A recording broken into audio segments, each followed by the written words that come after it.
안녕하세요. 더솔부동산TV 이수진 소장. 김태리 소장입니다. 오늘은 많은 자영업 대표님들이 창업 과정에서 가장 중요하게 체크해야 할 영업신고에 관련해서 알아보겠습니다. 우선 창업을 준비하시는 많은 분들이 매장의 위치와 총 창업 자금에 집중을 하시는데요.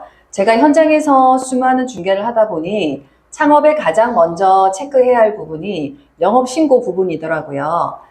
이 부분을 잘 모르시는 분들이 종종 있으신데 오늘은 창업 업종 중에서도 가장 많이 차지하는 일반 음식점과 휴게 음식점에 대해서 필요한 부분을 알아볼까 합니다. 아주 중요한 내용이니 끝까지 시청 바랍니다.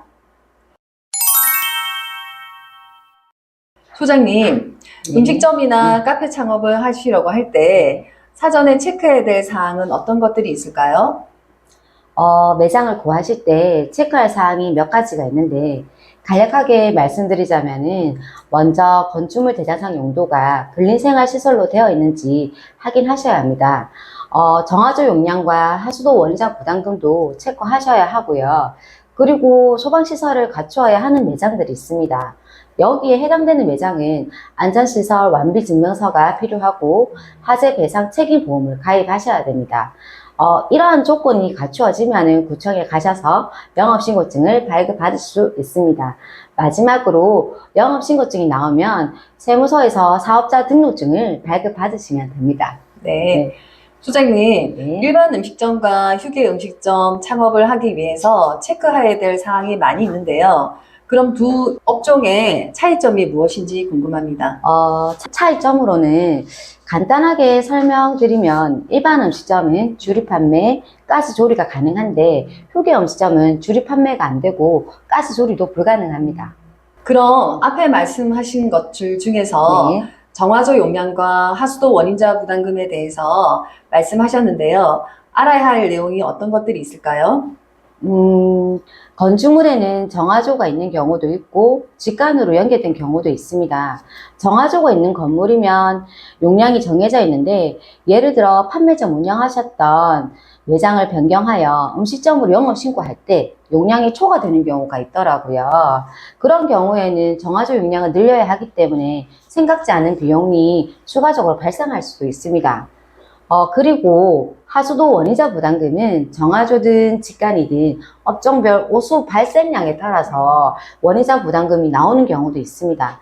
이 부분은 저희 중개사들도 확인을 하지만 금액적인 부분이라 창업하시는 점주분들도 구청에 확인을 하시면 좋을 것 같습니다. 네. 그리고 소방시설을 갖추어야 하는 매장은 안전시설 완비 증명서, 화재 배상 책임보험 가입이 필요하다고 아까 말씀하셨는데요. 어떤 매장일 때 이러한 것들을 갖추어야 할까요? 네, 일단 출입구가 1층이 매장과 피난층이 접해 있는 경우에 소방시설은 안 하셔도 됩니다. 그 외 층수는 하셔야 되는데 지상층 2층부터는 바다 면적이 100제곱미터 이상일 때 하셔야 하고요. 지하층은 바다 면적이 66제곱미터 이상일 때 소방시설을 하셔야 합니다. 그리고 내부 계단으로 연결된 복층구조 매장도 하셔야 합니다. 마지막으로 소방시설을 하실 때 영업장 내부 피난 통로와 비상구를 갖추어야 안전시설 완비 증명서를 발급받을 수 있습니다. 그럼 안전시설 완비 증명서는 관할 소방서에 가서 발급받아야 하겠네요. 네, 맞습니다. 그리고 소방서에서 소방안전교육도 받으셔야 영업신고를 할 수가 있습니다. 참고로 양도 양수로 영업을 승계하는 경우엔 안전시설 완비증명서도 함께 승계는 되는데 업종을 변경을 하시거나 내부 구조나 시설을 변경하는 경우에는 다시 발급받아야 합니다. 그리고 소방안전교육도 다시 받아야 합니다. 말씀 잘 들었습니다. 준비해야 할 사항들이 참 많은데요. 혹시 더 필요한 부분이 있을까요? 기타 추가 서류로는 LPG 사용업소인 경우는 액화 석유가스 증명서를 준비해야 하고요. 지하수를 사용할 경우에는 지하수 수질 검사 성적서를 준비해서 구청에서 영업신고를 받으실 때 필요로 하더라고요. 네. 소장님이 말씀하셨던 내용으로 조건을 맞추어서 매장을 운영하시려면 관할구청에 영업신고를 한다고 하셨는데요. 네. 준비사항하고 절차는 어떻게 되나요? 일반 음식점 영업신고는 해당 구청 위생과에서 하는데 수수료 같은 경우에는 2, 3만 원 정도 들고요. 사전에 준비해야 할 서류는 임대차 계약서, 신분증, 위생교육 수료증, 건강진단서, 그리고 소방시설이 필요한 매장은 안전시설 완비 증명서를 준비해서 구청에서 영업신고증을 발급을 받으시면 됩니다.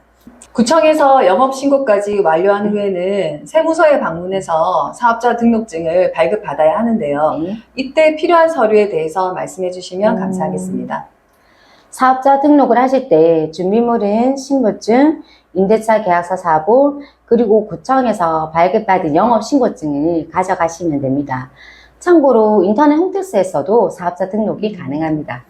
영업을 위한 모든 절차가 이제 마무리되었는데요. 네. 그 외에도 놓칠 수 있는 주의사항들이 있다면 어떤 것들이 있을까요?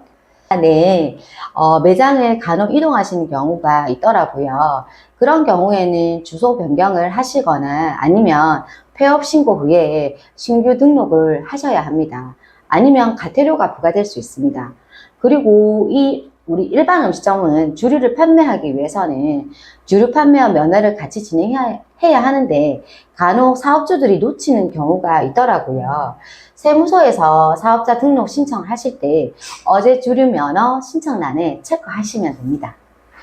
그리고 한 가지 더 말씀드리자면은 영업신고할 때 기존 매장을 폐업한 후에 신규로 영업신고할 수도 있고요. 양도양수로 승계할 수도 있습니다. 이 두 가지 방법 중에서 신규로 영업신고하는 경우에는 구청에서 실사가 나와 새로운 규제를 적용하게 되어 허가가 어려울 수 있으니 저는 이 점에서는 승계하는 방법이 유리할 것 같습니다. 네, 소장님 잘 들었습니다. 창업 준비를 하면서 체크해야 할 부분이 생각보다 참 많은데요. 더 꼼꼼히 챙겨서 오픈에 문제가 되는 사고를 예방한다는 점에서 많은 공감이 가는 부분이었습니다. 자영업을 하기에 지금 힘든 시기에도 꿈을 향해 새로운 도전을 시작하는 모든 예비 자영업자분들께 항상 응원을 보내며 다음에도 좋은 정보를 가지고 다시 찾아뵙겠습니다. 더서울부동산TV 김태림 소장과 이수진 소장이었습니다. 감사합니다.